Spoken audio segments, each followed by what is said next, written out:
Salut à vous, et bienvenue sur la chaîne du Shadow. Voici sans plus attendre les titres d'actualité du rap game français, que nous allons aborder dans cette vidéo. Gazo met les choses au clair à propos de certains soupçons le concernant. Gazo, ça dit quoi? Quoi. Ça va. Tu vas bien? Ouais, ça La danseuse de Caris sort du silence et s'exprime à propos du plug lumineux, qu'elle avait introduite dans son boule. Non mais vous êtes tous là à me dire, nous aussi, ça fait quoi de danser avec un plug dans le cul? Ça fait rien du tout, j'ai ressenti. Et encore, heureusement, j'ai pas activé le vibrant. Demdem continue le bras de fer avec Booba en sous-marin, et Booba réagit.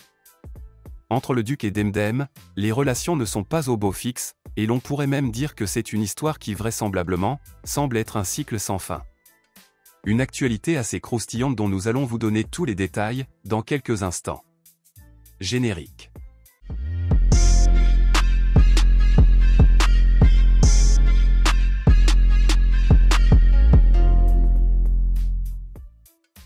Gazo met les choses au clair à propos de certains soupçons le concernant.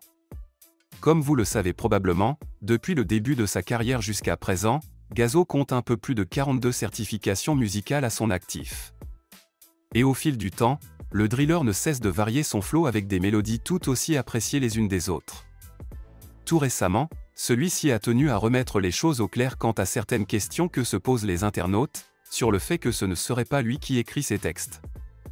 En effet, depuis un bon moment, pas mal d'internautes ne cessent d'émettre l'hypothèse selon laquelle les multiples succès du driller français seraient dus au fait qu'il aurait des gens qui lui écrivaient des textes, ou qui lui faisaient des top lines. Comme par exemple ce tweet, qui dit, je cite, « Gazo il écrit trop bien pour ce qu'il propose en interview. C'est pas possible qu'il n'ait pas de ghostwriter. » Ou encore cet autre tweet qui, répondant à un internaute qui s'interrogeait du succès de Gazo, affirma, je cite, « Mais des artistes comme Gazo ils savent quasiment rien faire. MDR. Ils ont des top liners, directeurs artistiques, ghostwriters. C'est limite des interprètes. Bref. Ayant vu tout ce qui se raconte sur les réseaux, le membre de la Malagueña a fait une sortie sur son compte officiel pour mettre les choses au clair, suite à toutes ces rumeurs. C'est ainsi que sur sa story Instagram, Gazo écrit, je cite, « Pas de top liner, personne écrit mes textes, et je ne fais pas de réédition. » Des propos très clairs qui viennent effacer tout soupçon de soutien lyrical, dans les chansons de l'artiste. La danseuse de Caris sort du silence et s'exprime à propos du plug lumineux, qu'elle avait introduite dans son boule. Comme vous le savez probablement, Caris a récemment célébré les 10 ans de son album Or Noir à l'Accor Arena, en offrant un show exceptionnel à ses fans, présents à cet effet. Mais une scène un peu spéciale a surpris les internautes. En effet, alors qu'il avait invité des danseuses à venir twerker pendant sa prestation sur le morceau C'est Vrac, une danseuse s'est vite faite remarquer à cause d'un plug lumineux qu'elle s'était fourré entre le boule. Ce détail n'a pas manqué de faire le tour d'internet, suscitant ainsi de vives réactions au point où Booba lui-même a réagi à ce passage, sur son compte Twitter. En effet, suite à cette affaire, le patron de la piraterie avait reposté quelques clichés de cette scène, tout en écrivant, je cite, « Moi, j'attends juste le 10 mars quand il va souhaiter un bon ramadan à tous les musulmans. » Bref. 3 jours après sa prestation, la danseuse concernée est sortie du silence et s'est exprimée à propos de ce plug lumineux qu'elle s'était introduite entre ses deux boules, dans le but d'attirer l'attention du public. Et au vu de ses propos, toutes ces remarques et ce remue-ménage ne semblent pas l'atteindre. Elle a affirmé qu'elle n'a rien ressenti, et que heureusement pour les rageux qu'elle n'a pas activé le vibrant. Elle poursuit dans un autre snap en affirmant que la vraie vie recommence, et que la seule chose qui va changer ce sont ses collègues qui vont juste avoir un regard différent, sur sa personne. Bref. Je vous laisse écouter. Non mais vous êtes tous là à me dire, nous aussi, ça fait quoi de danser avec un plug dans le cul? Ça fait rien du tout, j'ai ressenti. Et encore, heureusement, j'ai pas activé le vibrant. J'ai juste activé la lumière. Alors si j'avais activé le vibrant là, ah, je sais pas ce que ça aurait donné. Impression, j'en ai complètement rien à foutre. Voilà, j'en ai complètement rien à foutre. Là, ça va taffer. La vraie vie de citoyenne française reprend. T'as capté? J'en ai complètement rien à foutre. Je vais au taf. Et voilà, tout simplement. Juste que maintenant, mes collègues, ils vont me voir en bizarre. Voilà mes collègues, ils vont me voir en misa. Ils vont dire, elle là, sur sa Charlotte là, hein, sur son gros pantalon là et ses chaussures de sécurité, elle casse des choses.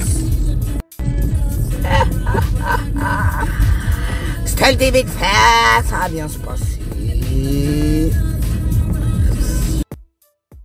Demdem continue le bras de fer avec Booba en sous-marin, et Booba réagit. Entre le Duc et Demdem, les relations ne sont pas au beau fixe, et l'on pourrait même dire que c'est une histoire qui vraisemblablement semble être un cycle sans fin. Et l'épouse du Megui a comme fidèle allié la plateforme Insta. En effet, Booba, figure emblématique du rap français, continue d'être sanctionné par Instagram. Pour la petite parenthèse, depuis 2020, année à laquelle son compte qui comptait plus de 4,5 millions d'abonnés avait déjà été banni, on compte au moins 10 comptes créés par le Duc depuis cette année-là, qui ont tous connu le même sort. Et comme s'il n'avait pas retenu la leçon, Booba avait créé de multiples comptes de substitution, tous finissant par être bannis également. Il a alors pris la main sur les comptes extérieurs, à savoir celui de son label nommé La Piraterie, et celui de son média nommé OKLM, les deux ayant subi le même sort.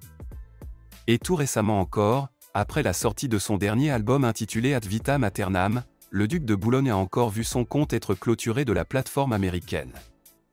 Si le Duc n'a pas communiqué à ce propos, une source privée a laissé comprendre que en fait ce serait Demdem qui serait à l'origine de la nouvelle suppression des comptes du Duc, suite notamment à la punchline de Booba dans son morceau intitulé Dolce Camara, dans lequel il déclarait, je cite, « On les aime fraîches, qui savent accueillir comme Demdem ». Pour rappel, ce fut toujours l'épouse du monstre marin qui avait déjà réussi à clôturer les anciens comptes du Duc nommés La Piraterie et OKLM.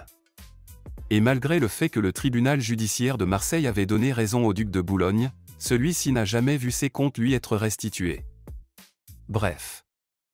Un bras de fer qu'a donc décidé de mener Demdem, qui a priori, est déterminé à ne plus jamais voir prospérer B2O sur la plateforme Instagram. De son côté, Booba a réagi à l'action menée par Demdem, en lui promettant qu'il y aura une suite à cette affaire. Sur la plateforme Twitter, celui-ci a reposté une capture d'écran du compte du Shadow qui parlait de cette affaire, avant d'écrire, je cite, « Affaire à suivre. Plus puissante, la pondeuse. » Bref. Et vous? Que pensez-vous de toute cette histoire? Dites-le moi dans les commentaires, et moi, comme à l'accoutumée, je me ferai un plaisir de le lire. C'est tout pour cette vidéo, je vous donne rendez-vous très prochainement pour une autre vidéo d'actu du rap français encore et toujours plus croustillante. D'ici là les amis, portez-vous bien.